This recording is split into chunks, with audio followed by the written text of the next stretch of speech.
우리가 계속해서 책을 읽고 있지요. 그 중에 MZ라는 말이 있습니다. 요즘 뉴스를 보거나 또 휴대폰으로 인터넷을 열면 MZ세대라는 말을 참 많이 할 겁니다. 지금으로 치면 이 전체 정치의 큰 흐름을 옛날에는 50대 넘은 어른들이 거의 주도적 역할을 했는데 지금은 이 세대들이 그냥 정치의 중심이 되어 있습니다. 그래서 천하의 윤 대통령이거나 또 다음 어느 누구든지 간에 이 MZ 세대가 어떻게 생각하느냐에 따라서 이 정치 생명이 달려 있습니다. 좀 더 나아가 보면 참으로 우리가 암울한 세월을 살아가고 있습니다만은 앞으로 이 MZ 세대가 어떻게 경제적인 활동에 활성적인 활발한 에너지로 들어오느냐 못 들어오느냐에 따라서 나라의 장래가 좌우가 된다고 해도 과언이 아닐 것입니다. 그러면 교회 안에서도 여전히 MZ 세대라고 하는 그 그룹이 있거든요. 우리야 적은 교회이니까 조금 미약한 면이 없잖아 있습니다만은 쉽게 말하면 1980년대 초반부터 2000년대 초반이니까 밀레니움이라고 해서 2000년대로 접어들 때 이런저런 얘기 참 많이 했었죠. Y2K라고 들어보셨습니까? 제가 1999년 12월 달에 성지순례를 갔었습니다. 그런데 돌아오는 날이 2001년이었습니다. 2001년 2일인가 그랬죠. 얼마나 불안했는지 아십니까? 컴퓨터가 0하고 1이라고 하는 이 두 가지 문자를 가지고 그 많은 것들을 다 이렇게 환산을 해내거든요. 근데 이게 2000년이 되면 이 컴퓨터상의 언어가 바뀌어질 것이다. 그렇게 해가지고 공중에 날던 비행기가 다 떨어질 거고 온갖 얘기가 있어서 내심 멀리는 갔는데 돌아올 비행기를 타야 하겠는데 얼마나 많은 생각을 했던지 모릅니다. 그 당시에 태어났던 사람을 두고 밀레니엄 세대라고 하고 그 이후에 출생한 세대를 Z세대라고 합니다. 이 사람들이 이제 중심이 다 돼 있지요. 중심이 되어 있지요. 요즘으로 치면 2030 세대 정도로 이해를 하시면 되겠습니다. 이 사람들은 디지털에 아주 익숙해져 있습니다. 우리의 사용 언어는 무엇이냐면 소리말입니다. 말로만 해도 돼요. 문자를 몰라도 통용되던 시대였습니다. 그런데 조금 지나고 나서부터는 뭐냐면 우리는 문자 시대를 살아왔습니다. 그래서 글로 모든 것들을 다 전달하고 소통을 합니다. 그러나 이 MZ 세대는 전혀 그렇지 않습니다. 모바일 세대라고 합니다. 무엇으로 합니까? 이렇게 다 합니다. 밥은 굶겨도 좋은데 휴대폰을 뺐으면 난리 나죠. 우리도 어느 때 그렇게 되어버렸습니다. 어쩌다가 집에 휴대폰을 놓고 오면 하루 종일 불안해하세요. 초조해하세요. 마찬가지로 이 젊은 세대는 이 인터넷 또 그 모바일 이런 데에 아주 능통해 있습니다. 그러면서 생각하는 것도 우리하고는 전혀 달라요. 한 가지만 콕 집어 얘기한다면 지극히 개인적이에요.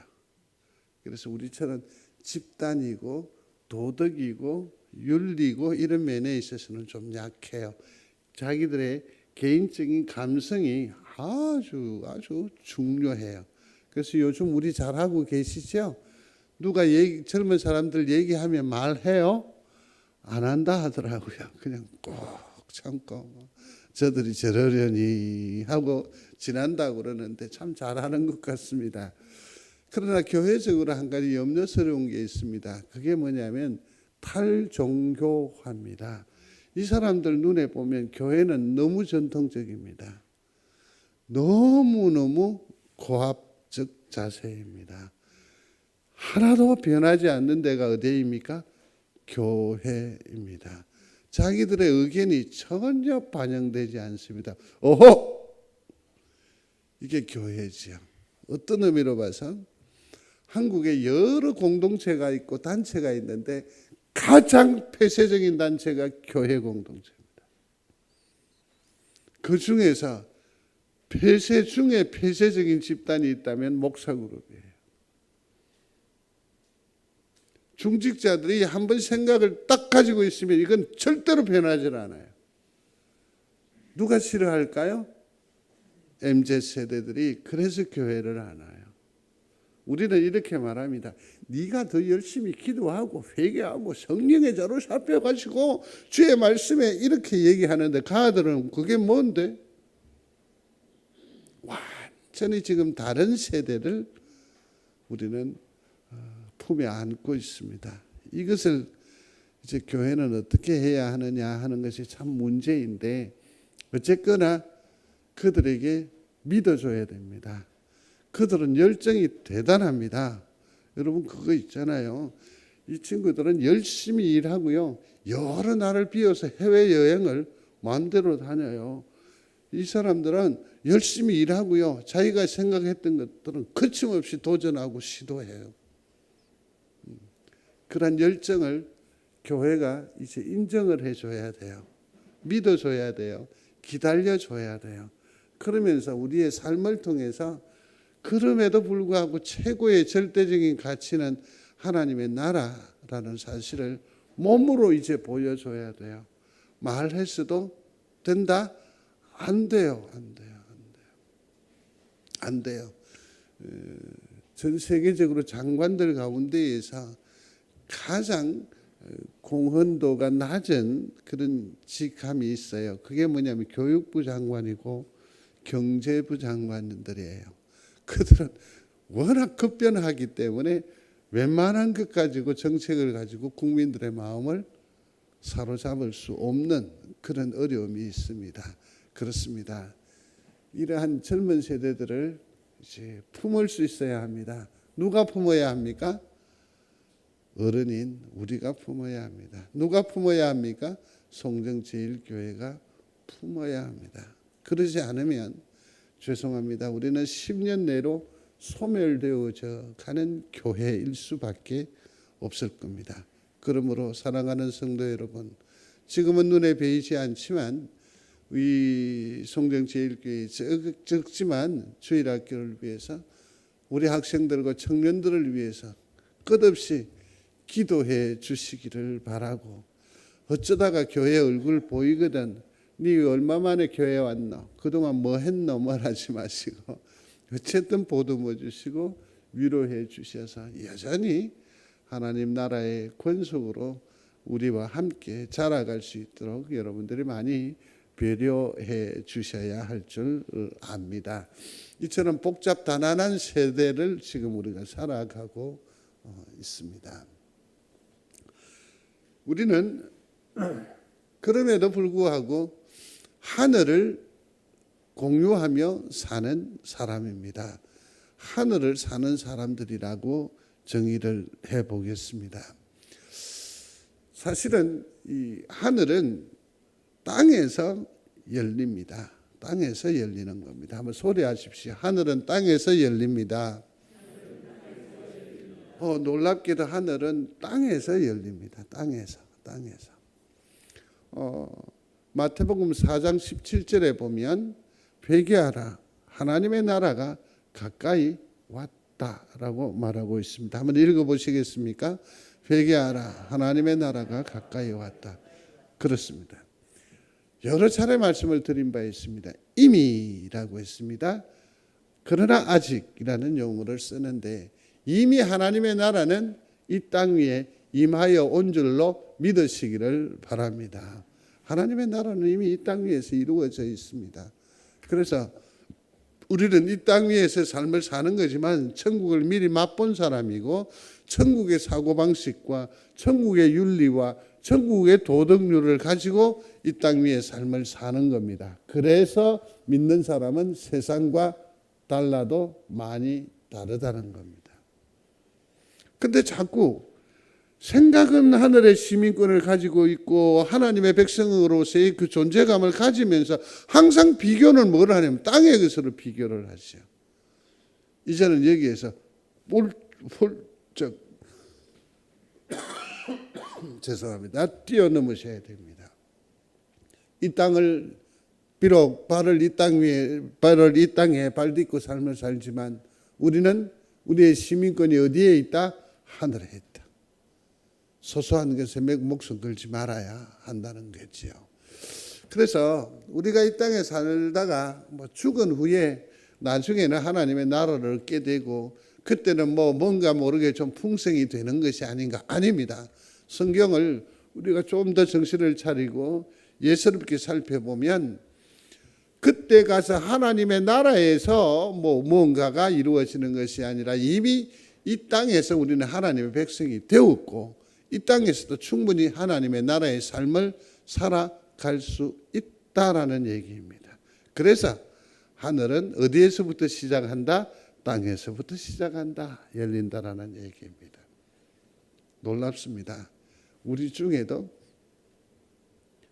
하늘을 걷듯 사는 사람이 있는가 하면 의인이요 하나님의 백성임에도 불구하고 여전히 땅의 근심과 걱정으로 힘에 겨워하는 성도가 있습니다. 생각을 바꾸시고 믿음의 진보를 보시기를 바랍니다. 우리는 이 땅에 비록 발을 딛고 있지만 하늘을 사는 하나님의 백성임을 믿습니다. 이게 굉장히 중요합니다.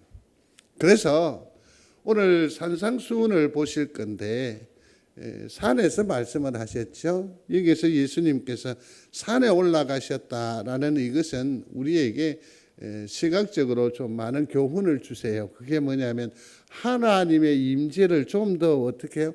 가까이 나아간다 하는 그런 의미로 산에서 하나님의 나라에 관한 얘기를 교훈하십니다. 이처럼 매사에 예수님은 무엇을 말하시거나 가르치시거나 무엇을 선택하고 결정하실 때에도 항상 의미가 있어요. 의미가 있어요. 성도 여러분, 이게 너무 지나치면 힘에 겹습니다만은 우리도 삶을 이루어 살 때에 이렇게 매사를 하나님과 관련한 의미를 계속해서 부여하고 발견하고 그러한 은혜가 있게 되기를 중심으로 소원합니다. 그게 굉장히 어떤 이가 우리 강당 같은 경우에는 목사도 그렇고 장로님도 그렇고 신발을 신고 이렇게 오르는데 우리 권사님들 가운데에서도 여기를 청소하시면서 올라올 때에 반드시 신발을 벗으세요. 물을 갖다 놓는 여기에도 신발을 벗고 올라오셔서 이것을 놓으세요. 그분이 생각하는 이곳은 거룩한 처소가 되는 거예요. 그러한 신앙과 그러한 마음을 가지고 강단을 쳐다보면 의미를 부여했잖아요. 여기는 하나님의 거룩의 곳이다라고 의미를 부여하고 강단을 쳐다보면 왜 은혜가 안 되겠어요? 다르지요. 송정제일교회는 그렇고 그런 교회라고 생각을 하는 것하고 여기에는 하나님의 성령의 역사가 구체적으로 일어나는 곳이야 라는 믿는 믿음으로 들었을 때에 우리의 마음은 벌써 하늘에 와 닿는 거 아니에요? 성도 한 사람 한 사람이 얼마나 소중하게요? 그래서 사랑할 수밖에 없잖아요. 그래서 차가운 시간이지만 얼마든지 기다릴 수 있잖아요. 의미 굉장히 중요한 겁니다. 의미가 중요합니다. 그래서 좀 더 하나님 앞으로 가까이 나아가서 이제 그 임재를 경험한다라는 그런 의미로 이제 산에 오르셔서 말씀을 하시는데 한번 소리하십시오. 복되도다. 복되도다. 복되도다. 복되도다라고 말씀을 하시는데 그 복이 몇 가지라고요? 8가지가 됩니다. 8가지 복을 보여주시는데 여기에서 사람들은 오해를 해요. 그게 뭐냐면 이 8가지의 복을 세세히 살펴보면 명령어거든요.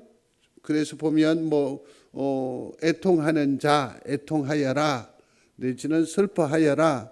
마음이 가난하여라. 그러면 하나님의 나라를 볼 것이다. 하나님을 만나게 될 것이다. 위로를 받게 될 것이다. 평화를 만드는 사람이 되어라. 그러면 내 심령이 평안하게 될 거다. 그렇게 들려져요. 언뜻 들으면. 그러나 여기에서 나오는 8복음은 조건이 아니에요. 이것을 행함으로 이것이 내 삶의 열매로 묻어 있었을 때에 비로소 하나님 나라에 들어가는 것이 아니라 지금 우리의 삶을 자세히 보면 얼마나 지치고 피곤하고 힘에 겨워 있는지 모릅니다. 여러분 한번 곰곰이 생각해 보시겠습니까? 외람 때입니다. 용서하시고요. 한번 잠시만 생각을 해 보십시오. 내가 누군가를 떠올릴 때에 그 사람이 내 생각에서 잘 사는 것 같습니까? 죄송합니다. 내 생각에 제대로 사는 사람이 많지 않아요.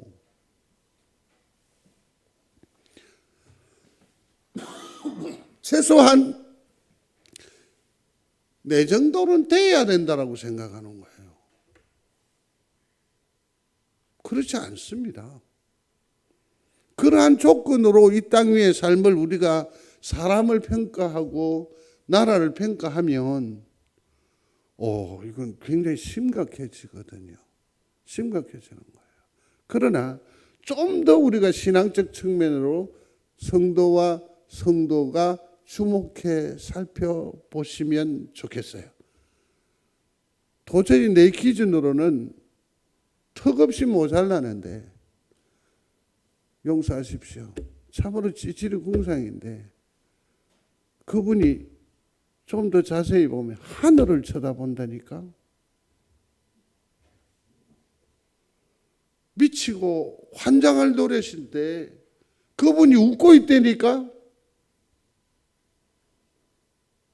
알게 모르게 우리 가운데에 하늘이 임하여 왔다는 증거가 됩니다.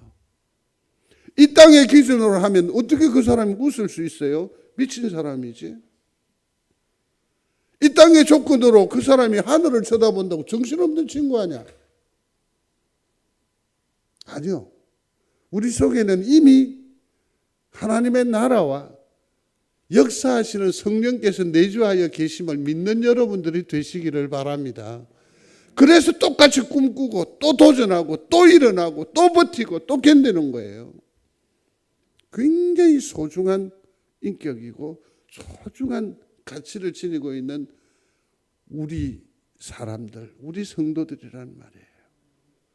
다시 한번 보십시오. 그 속에서 하나님의 나라가 보여지면 본인의 은혜인 줄 아시기를 바랍니다. 내 속에서보다는 그분에게서 뭐가 보여요? 예수님이 보여지는 은혜가 있게 되기를 중심으로 소원합니다. 아무 말도 못하고 천지처럼 가만히 있는데 그 자상한 얼굴을 통해서 예수님의 얼굴을 보는 우리 성도들이 되시기를 주의 이름으로 축복합니다.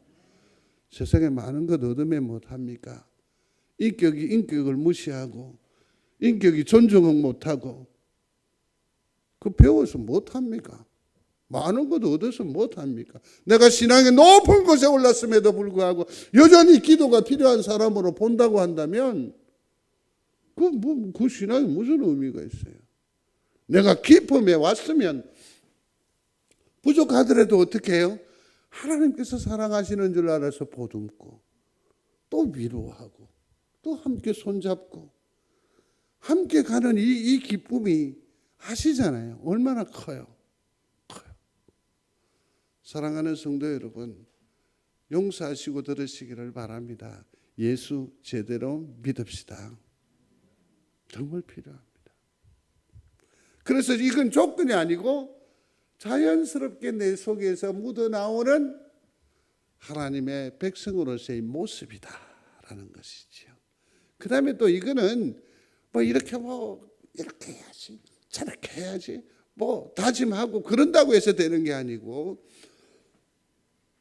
우리 속에서 성령께서 우리 속에서 나타내시는 그런 자연스러운 모습으로서 온화함이 다 드러나는 거죠. 모두에게 나타나는 이게 삶의 열매입니다. 성도 여러분, 모쪼록 예수 믿는 우리인데 삶의 열매가 풍성한 성도가 되시기를 바랍니다.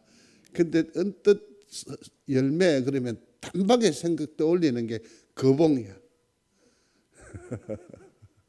그리고 여기에다가 또 떠올리는 건 명예고 돈이고 권력이고 이런 것들을 자꾸 걸어. 아니요. 하나님께 아무리 기도해 보십시오. 하나님께서 우리에게 엄청난 세상적인 권력을 주시겠습니까? 돈을 주시겠습니까? 제가 이제 회개하는 마음으로 고백합니다. 로또를 술차게 사봤습니다. 그럼 왜 하나님 내 기회 안 줘? 여러분 아시죠? 여러분들이 제 인격을 어렴풋이나마 제가 그 돈을 헛되이 쓰겠어요? 안 믿어지나 봐. 그러니 주님이 안 주시는 거지. 아니요, 그런 게 아니에요. 그저 예수 믿어서 그저 더불어 화평하고 서로 기다려주고 존중하고. 근데 이것을 우리가 만끽하지를 못해요. 왜냐하면 마태복음 4장 7절에 있는 책에 제가 잠시 가려있었는데 다시 드러내면 마태복음 4장 7절, 17절입니다. 같이 읽습니다. 회개하라, 하나님의 나라가 가까이 왔다. 아멘. 이게 뭐냐면 이미 하늘의 문이 열렸단 말이에요. 이미 열렸단 말이에요. 그런데 이 땅에 있는 우리는 창문을 닫아놨어요. 거기에다가 또 뭐까지 했느냐면 커튼까지 쳐버린 거야. 내가 가지고 있는 생각, 내 원리, 내 원칙, 고작해서 창을 통해서 빼꼼 하늘을 보긴 하는데 커튼을 열었다 닫았다가 해요. 성경의 의미는 뭡니까? 회개하라, 이 말은 창문을 열어라는 얘기입니다. 커튼을 걷으라는 얘기입니다. 내 여러 가지 불편하고 불신의 생각을 가지고 하늘을 보니 여전히 캄캄한 거야. 이미 하늘은 열렸는데. 사랑하는 성도 여러분, 전적으로 말씀, 문자 그대로 믿는 단순하지만 무식해 보이지만 순전한 믿음의 소유자가 되시기를 주의 이름으로 축원합니다. 그게 지금 필요합니다. 지금 필요합니다. 계산하지 마십시오. 계산하지 마셔야 합니다. 회개로 내 모든 생각들을, 부정적인 것들을 내려놓으면 하늘이 뻥 뚫려지는 거룩한 영적인 경험을 하시게 될 줄로 믿습니다. 그런 은혜가 있었으면 좋겠습니다.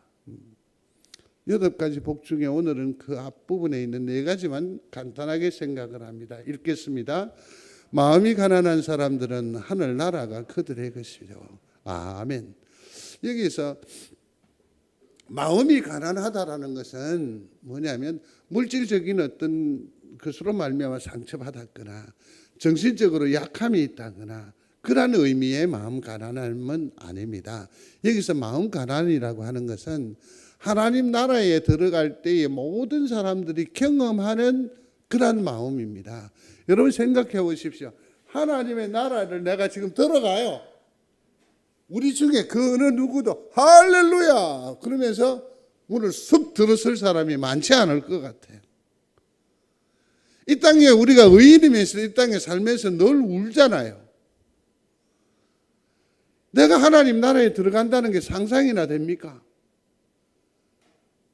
이 땅의 삶을 살면서 하나님의 말씀에 합일한 삶을 살아냈습니까?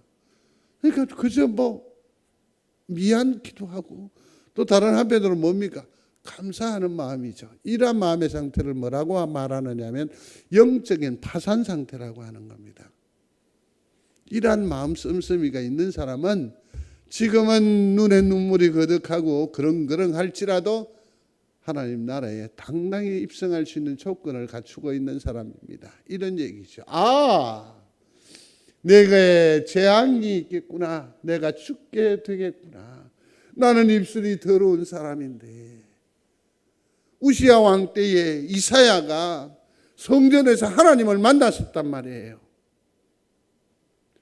하나님을 만나는 그 하나님 나라에 하나님의 품에 펑 안기기 직전에 자기를 보니까 뭐예요? 죄악투성이에요. 화로다 나 연망하게 되었도다. 몸둘 바를 몰라 하는 겁니다. 여전히 죄악 가운데에 머물러 있는 내 욕심.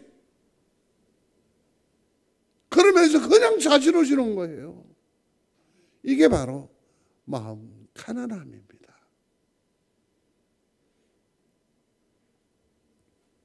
주여 제게 떠나십시오. 저는 죄인입니다. 주님이 베드로를 만나지 않았겠습니까? 그들이 얼마나 일구월심 이스라엘의 해방을 기대하고 바라고 지금까지 소망해 왔었는데 드디어 메시아이신 예수를 톡 만났는데 그를 배우니 나는 여전히 죄인이라는 걸 깨닫게 되는 겁니다. 주여 차라리 나를 떠나십시오. 나는 죄인입니다. 이게 하나님 앞에 가난한 마음이라는 것 아닙니까? 이게 가난한 마음이에요.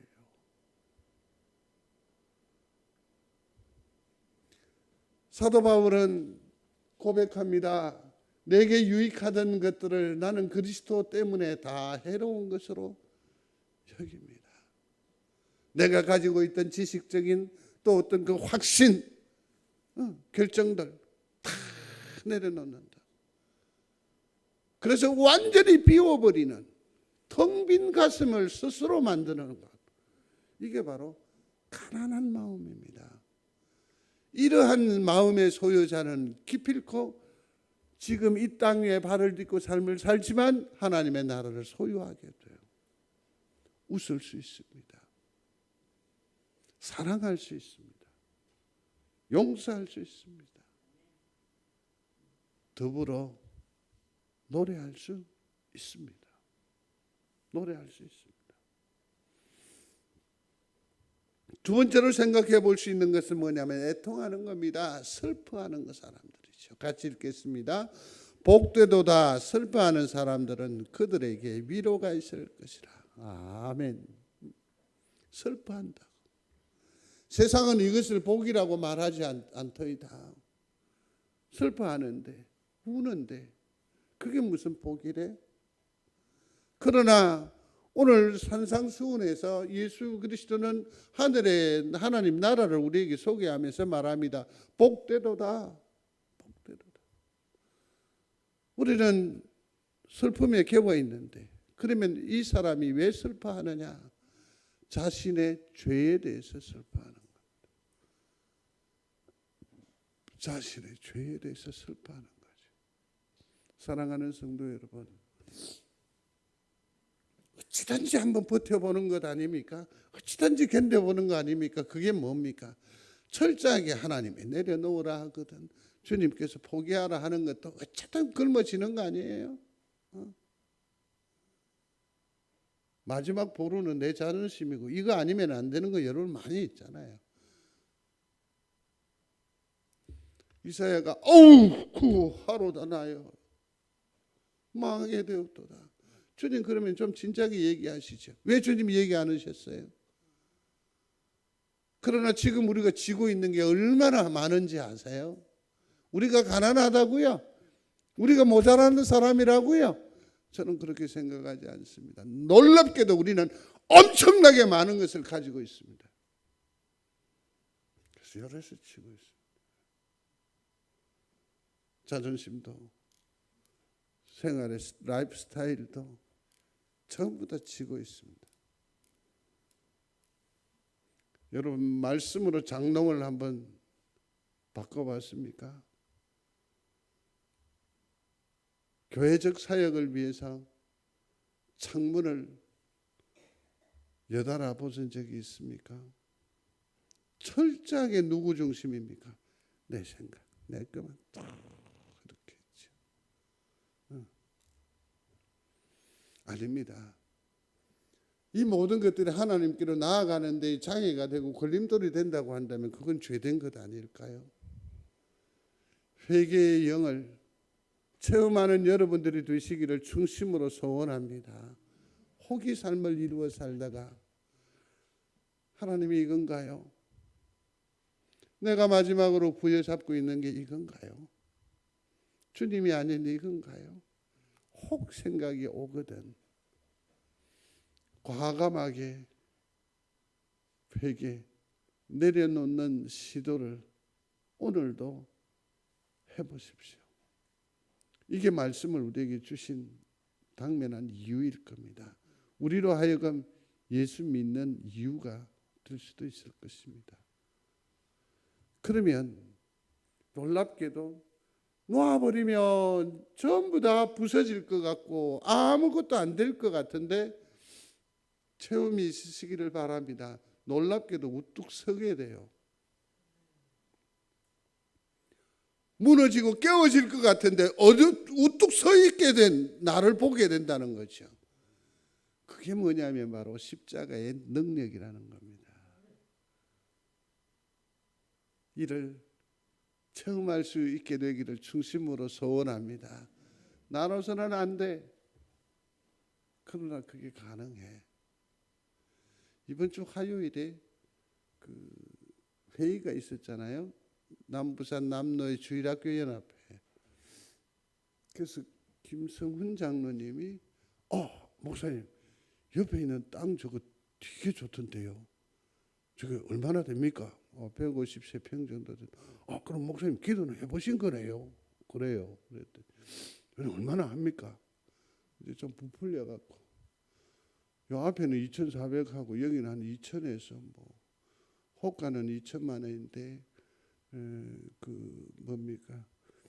실거래는 한 1,400에서 1,000원, 뭐 600까지도 소문이 있습니다. 그러니까 옆에 이춘수 장로님 뭐라는 거예요? 신부생교회 장로님이신데 이러지 마십시오.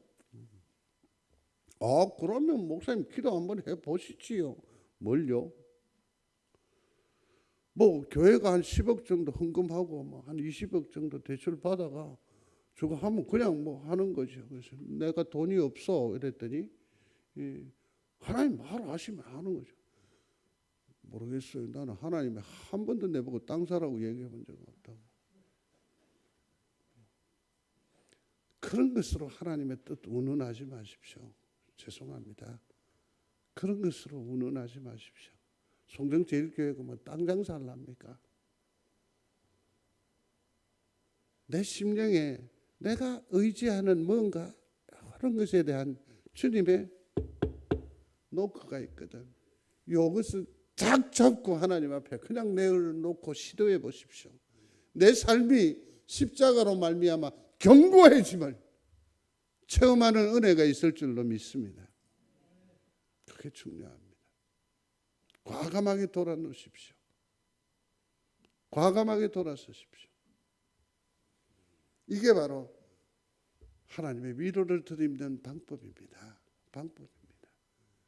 그 다음에 또 놀라운 것은 이 상실에서 오는 허전함을 염려하실 터인데 그렇지 않습니다. 그렇게 하면요, 위로의 영인 성령께서 나를 딱 붙드신다라고 하는 놀라운 체험을 하게 될 줄로 믿습니다. 그래요. 그래요.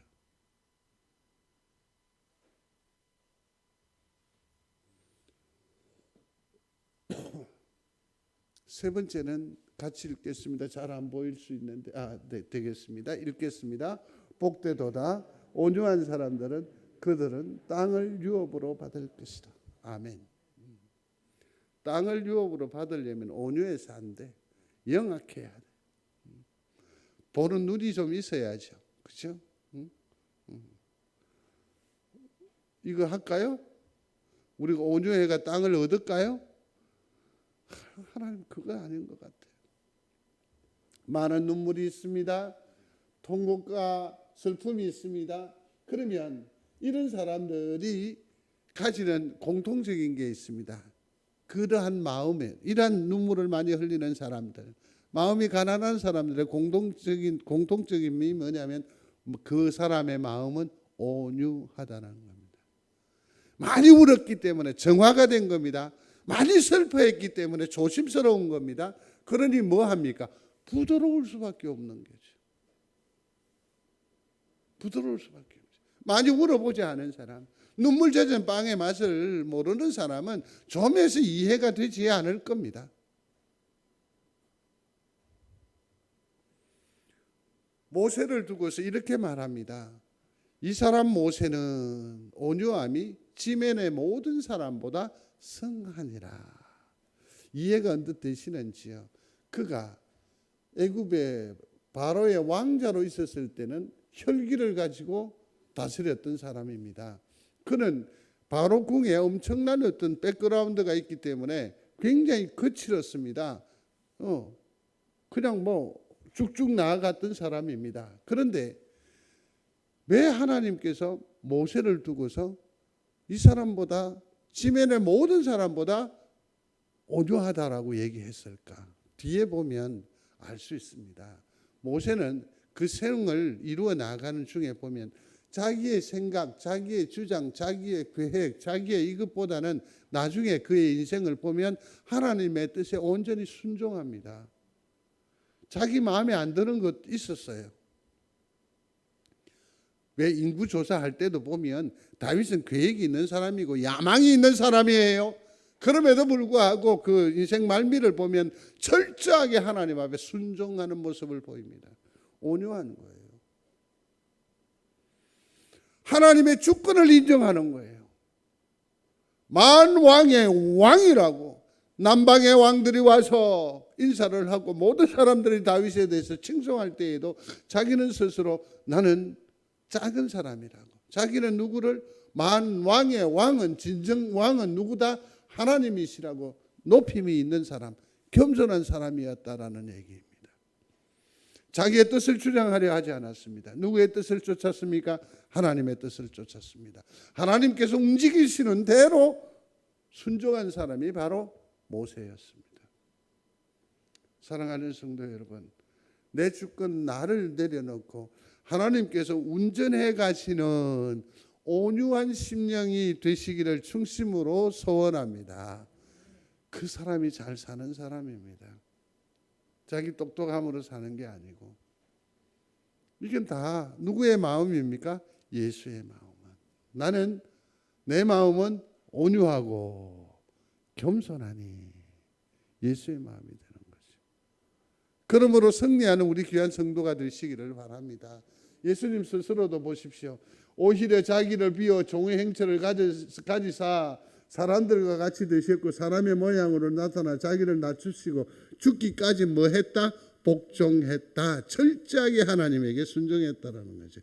이게 온유한 마음의 대명사입니다. 온유한 자가 되시기를 주의 이름으로 축복합니다. 근데요, 이런 게 있어요. 내가 온유한 사람인지 아닌지 알 수 있을까요? 이렇게 점검해 보시면 됩니다. 말씀이 또 혹은 강단이 우리에게 말합니다. 죄인이심을 믿습니까? 다 아멘이죠. 다시 하나님께서 여러분들에게 묻습니다. 죄인임을 믿습니까? 아멘. 근데 옆집 아저씨가 네 죄인이지? 동의할 수 있는 분 계세요? 이 영감적이고 이런 거 싸울걸? 네가 뭔데 나. 그러나 마틴 로이드 존스는 옆집의 사람이 갑자기 창문을 열고 당신 죄인이지라고 할 때에도 예, 저는 죄인입니다. 고백하는 이 마음이 온유함이라고 했습니다. 철저하게 낮아져야 합니다. 철저하게 낮아져야 합니다. 네 번째 복은 무엇이냐면 마음이 가난하고 또 슬퍼하고 온유한 자가 그 고통이 너무 크잖아요. 그러면 그것을 가지고 그냥 마냥 울고만 있는 게 아니지요. 좌절하는 것이 아니지요. 어떻게 합니까? 이 마음을 가지고 의에 줄이고 목마름. 다시 말해서 의에 줄이고 목마르다라는 것은 뭘 말하느냐 하면 이 말이에요. 나는 예수님이 필요합니다. 한번 고백해 보시겠습니까? 예수 그리스도가 필요합니다. 이게 바로 영적 목마름, 의에 줄이고 목마른 자의 마음입니다. 내게 은혜를 주옵소서. 늘 이러한 심령으로 하나님을 의지하고 기대어 사는 거죠. 그럴 때에 어떻게 합니까? 하나님께서 말씀하셨습니다. 소리하십시오. 배부를 것임이라. 그렇습니다. 주님께서 채워주신다고요. 이제 말씀을 맺겠습니다. 사랑하는 성도 여러분, 다음 주에는 자비를 베푸는 자, 마음이 깨끗한 자, 평안을 이루는 자, 의 때문에 핍박받는 자에 대해서 살피겠습니다만은 오늘 이제 마지막으로 점검을 한번 해보겠습니다. 시편 1장에 있습니다. 같이 읽겠습니다. 복 있는 사람은 악인들의 죄를 따르지 아니하며 죄인들의 길에 서지 아니하며 오만한 자들의 자리에 앉지 아니하고 오직 여호와의 율법을 즐거워하여 그의 율법을 주야로 묵상하는도다. 그는 시냇가에 심은 나무가 철을 따라 열매를 맺으며 그 잎사귀가 마르지 아니함 같으니 그가 하는 모든 일이 다 형통하리로다. 아멘. 묻습니다. 나는 악인들의 꾀를 따르지 아니했습니까? 죄인들의 길에 서지 않았습니까? 오만한 자의 자리에 앉지 않았습니까? 중요한 물음입니다. 나는 오직 여호와의 율법 말씀을 내 가치 기준으로 삼으셨습니까?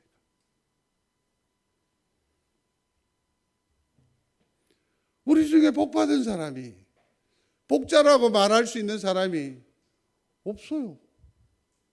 시편 1편 누가 복자라고 할 수 있어요? 우리가 얼마나 타협적인데요. 그죠? 우리가 얼마나 야근 선택을 하면서 살았는데. 시편 1편에 이 복 있는 사람 축에 끼지를 못해요. 오늘 본문에도 보십시다. 내 마음이 가난합니다. 나는 세상에서 슬퍼합니다. 나는 연약합니다. 나는 의에 줄이고 목마릅니다. 복이라고 하는 것은 찾아볼래야 찾을 수 없는 그런 처지의 형편인 우리 아닙니까? 근데 마태복음 5장 산상수훈 곧 예수 그리스도께서는 말씀하십니다. 마음이 가난하고 세상에서 슬퍼하고 연약하며 의에 줄이고 목마른 우리에게 주님은 말씀하세요. 복 되도다. 복 있도다. 이 음성이 나를 위로하시는 주의 음성으로 듣겨지시면 아멘.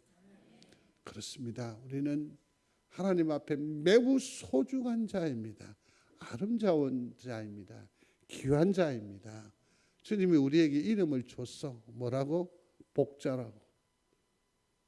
허복자, 황복자, 정복자, 이복자. 복되도다. 복되도다. 이 주님의 위로로 한 주간도 승리하는 우리 귀한 성도들이 다 되시기를 주의 이름으로 축원합니다. 고마우신 아버지 하나님 감사합니다. 우리가 가난하고 연약하고 참으로 의에 줄이고 황량한 그런 삶을 살아가고 있지만 주님께서는 우리를 복되다 하시니 감사합니다. 주님, 이제 주님이 나와 함께 하시고 내 심령 중에 좌정하여 계심으로 인하여 허락하신 복락을 의지해서 더욱더 힘있게 남은 세월을 감당하는 우리 모두가 되게 하여 주옵소서. 나를 아름답다 하시고 나를 능력 있다 하시고 나를 귀하다 하시는 주를 찬양하며 예수님 이름으로 기도드리옵나이다. 아멘.